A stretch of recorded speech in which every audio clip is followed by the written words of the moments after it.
Hello there, I'm Karen Marsdale, and I'm President and CEO of the Greater Reading Chamber of Commerce and Industry, and welcome to Member Spotlight.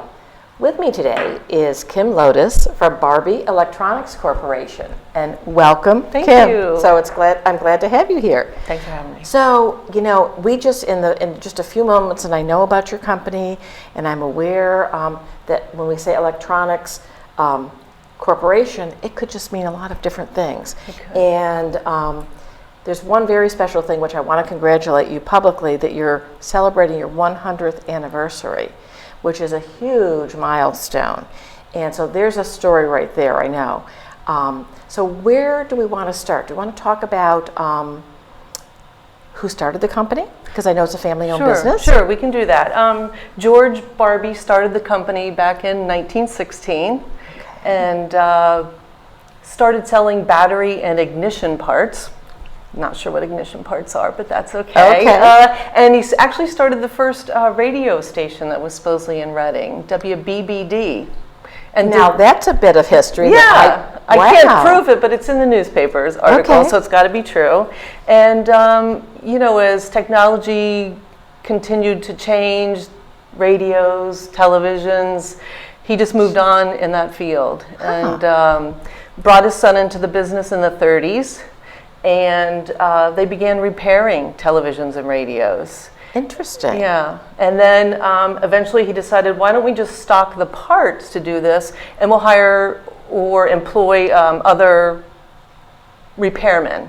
Okay. That maybe, I think there were also other companies that, they just bought the parts from Barbey's and moved on that direction. So that was that was probably a really smart move. Yeah. At a point in time when others weren't thinking that progressively. Right. About why don't we do this, and then we can farm out the actual repair to someone else. Yeah. Okay, so continue the story. So I have to remember all of it. Sure.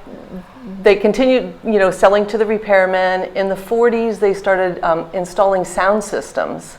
I feel from what I've heard from other people in the county that they probably put in a sound system in every church or school district in Reading. People would call us and be like, we have this sound system and it's got your name on the back of it. Oh my goodness. So they went from a lot of the TV and radio repair into the sound system arena.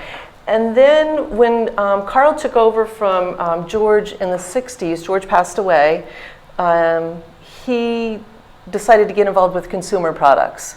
Okay. So we have these really awesome catalogs from the 50s and 60s selling coffee pots and oh my goodness, the speakers that you would put in your pillow to listen to music, when you were going to sleep, and just really interesting things. Lionel trains. My goodness, that was a stretch from the TV repairman. Yeah. So he delved into the consumer arena, and then eventually things moved into the industrial electronics. Okay. So my dad took over in 1979 from Carl. And Carl was George's son, the founder's son. Okay. So we've got now 1, 2, 3 generations we're going into with your dad. Yes. And then we really changed the focus to industrial electronics.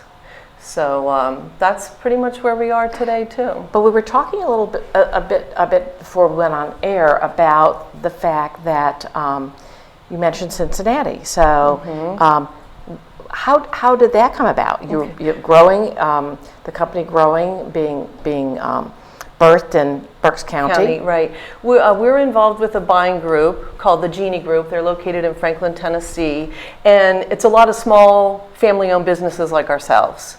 So one of them the electronics? In the electronics parts industry, yeah. And one of them was looking to retire. Okay. And since our family's from Ohio, I think for Dad it was a way of saying, let's get back to our roots. And so he acquired the company United Radio Incorporated. Oh, interesting. And that's when we opened that office. Okay. So that gives us the ability where we sell in the Mid-Atlantic region, the Midwest, and the South Atlantic is our primary focus. We'll sell anywhere, but that's our primary areas. Sure. Yeah. So 100 years, and I know that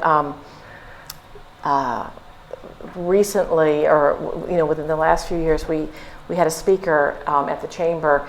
We've created a family business alliance for family-owned businesses like Barbie, and we had a gentleman from Hatfield Meats, Phil Clemens, and I think when his family's business turned 100, he really took a look and said, and they just had so many employees that were family, that how were they going to work? How were they going to move into the next 100 years? Yeah. And I know that we just talked earlier that that you're into the 4th generation. And your son is now working in the business as well. It doesn't sound like you've got dozens of family members, which is probably good. But what do you see, or what does your dad see and you see, and you're the vice president of the future? Well, as technology changes, I mean, it changes every day. Oh my so gosh. It does make it really difficult. There's still manufacturing. There's still absolutely people building products that need electronic components. Sure. So that's always going to be there. But we're trying to diversify a little bit and grow our value-added business. And we're making cable assemblies. We're building battery packs, indicator lights, just something for a manufacturer that maybe they don't want to do anymore. They need this product to build their product, but they maybe want to get away from doing it in-house. And so they're looking to send it out to someone else. So you, like family before you, are looking at ways of, how do we, what are we delivering? We need to keep thinking about change and being nimble in our business, or else suddenly we can turn around and we can be obsolete. Right, exactly. So I'm sure it's a challenge. How many employees do you have? 10. Okay. Small. That small is, but mighty. That's it's interesting how companies can be as sustainable and strong, and you don't necessarily have to have this big, huge workforce. No, you don't.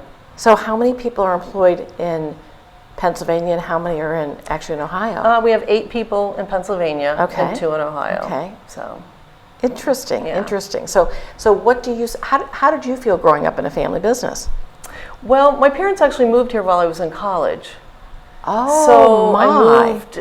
I graduated from college, and usually you come home and everyone's graduated and your friends are there and you're all getting jobs, and I'm like, I don't know anybody here. Yeah, that was a little unfair. Yeah, it was a little odd, but it's turned out to be a good thing. So I was taking quilting classes with my mom, and you were really trying to fill the time. Yeah, I'm like, I got to find something to do. So, anyways, it worked out. It wasn't a family business then, but it has been for me ever since, because I've been there since '82. Sure. Yeah. And what positions have you held, and what is your area of expertise? Okay. Well, I started out at the switchboard, and I worked in the warehouse, and made my way into sales, purchasing, do a little accounting.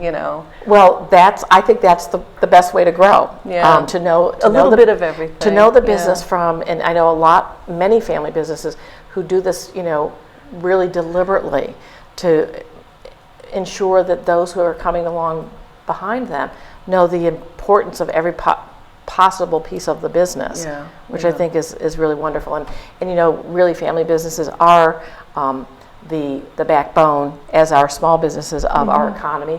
That's where the growth is, and that's where we want to keep encouraging people, and as a resource, the chamber being a resource big resource. So we really appreciate, and thank you for that, saying that we're a big resource, because we do. sometimes feel like, we're doing a lot of heavy lifting, and I'm hoping that it's really helping. I really enjoy the big focus on small business meetings. Wonderful. And I'm in a peer group, and the Family Business Alliance. Oh, wonderful. I enjoy those. I learn a lot. So for all of you listening, if you're a family business and you're not in a peer group, you need to call the chamber, because it really does.